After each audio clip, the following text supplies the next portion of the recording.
Okay, hello, my name is Pamela Chikajekwu, and the title of my capstone presentation is Melanin Matters. I'm from Group 8, and my section is focused on dermatology and how that impacts people of color. So I just have a few statistics to share. Black people with melanoma have a 66% chance of surviving compared to white people who have a 90% chance. And then the image on the right just shows skin cancer by the numbers. So there's a 4 times increased likelihood that Blacks will present with stage 4 melanoma compared to whites. 1.5 times increased likelihood that Blacks will die from melanoma compared to whites. And then there's more statistics. So the goal of my presentation is to highlight and challenge the biases in the field of dermatology and to brainstorm ways to promote the success of marginalized groups in this sector.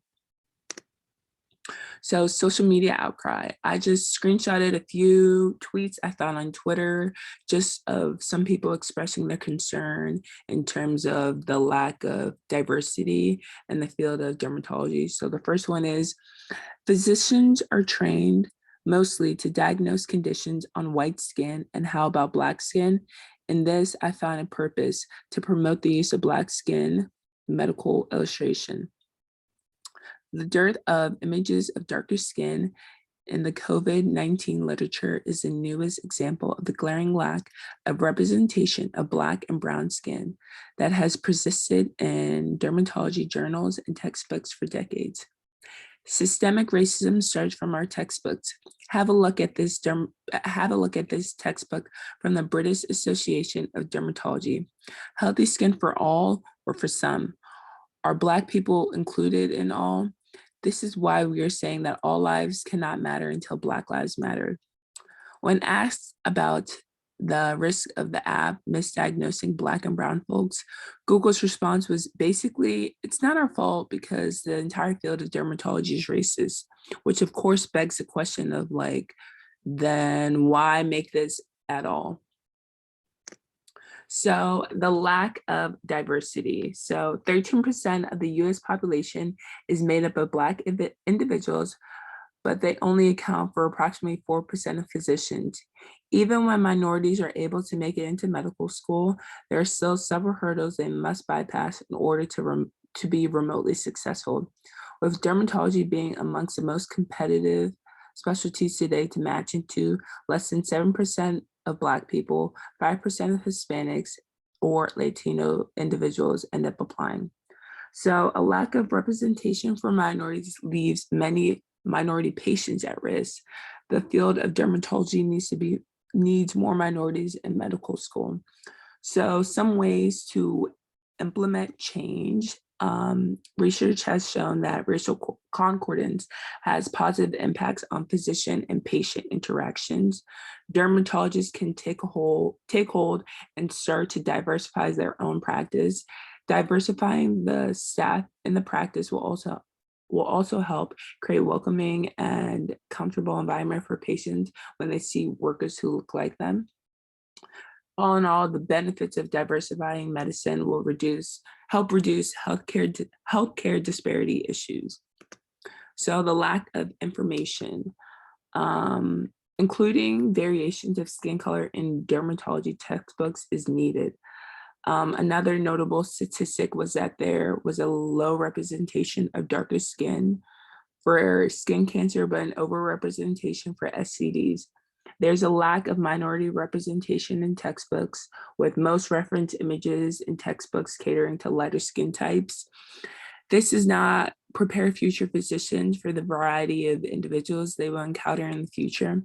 As a result, this jeopardizes the safety of darker skinned individuals.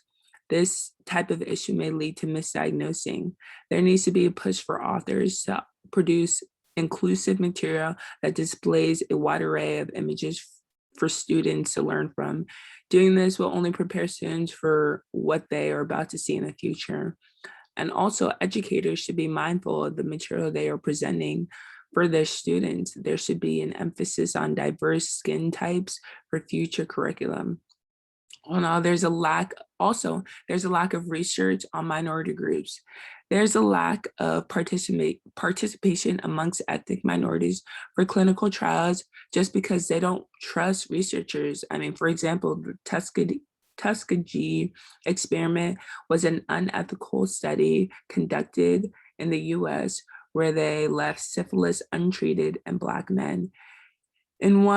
This is one of many reasons why the Black community refuses to participate in clinical trials. I mean, most of them fear that they'll end up being guinea pigs and get taken advantage of. There needs to be a change in this narrative. The only way to get participation from the Black community is to rebuild that trust that was broken. So the lack of access, low income communities, many of them who are minorities lack insurance coverage. Those covered under Medicaid have limited specialty care. And as a result, that just doesn't really allow them to reach out and get coverage or just go out to a dermatologist and see what's going on. So that's really bad. There's also a lack of relevant information of dermatology health disparities. The lack of access to quality healthcare leaves minorities and low income individuals stuck. Another relevant topic when discussing the lack of access is getting into medical school and more specifically residency for dermatology. The system is inherently racist. Minority groups have to work harder than their white counterparts to achieve the same goals. Biases continue to influence who exactly gets into these prestigious programs. So it makes it incredibly hard for low-income minority students who simply don't have the level of support that their white counterparts have. And many minorities are discouraged from applying to top programs just because, people believe they won't get in. So in order to tackle this issue, admission committees should strive to diversify upcoming classes.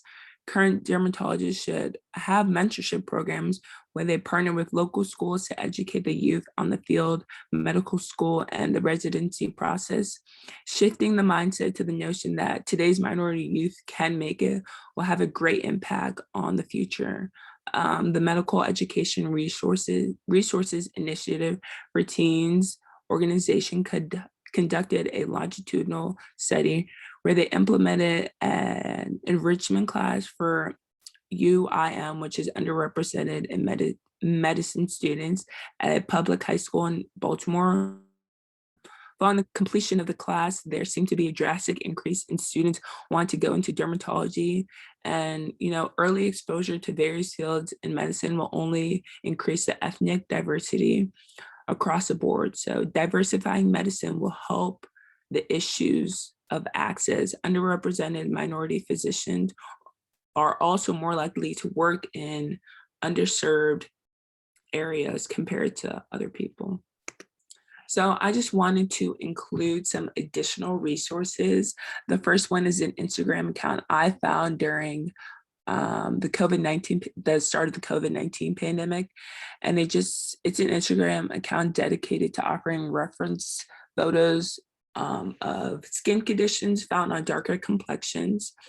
The second is a website called Skin of Color Society, and they promote awareness and education on health issues associated with skin complexion in the field of dermatology. And then the last resource is a quiz created by a group called Skin Inclusion.